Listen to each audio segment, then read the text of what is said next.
This is going to be a video tutorial on how to enable or disable dark mode on the Epic privacy browser. I will be using a desktop PC for this. Let me jump over to my browser here.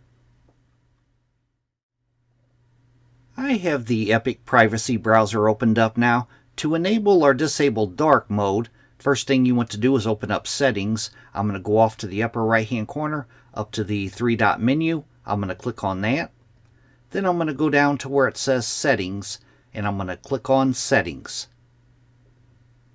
Now on the Settings page that opens up, the pane off to the left hand side, you want to go down to where it says Appearance and click on Appearance. Then on the center pane, right up top here, it says Mode. As you can see, by default I'm currently in my devices mode, whatever my device is set to, but I could click that drop down and I could change it to light, dark, or the device. If I wanted to go with dark mode, I click on dark. Now I have went to dark mode. And if I wanted to change it to light, I will click the drop down and I'll change it to light. That is how to enable or disable dark mode on the Epic privacy browser. Thanks for watching.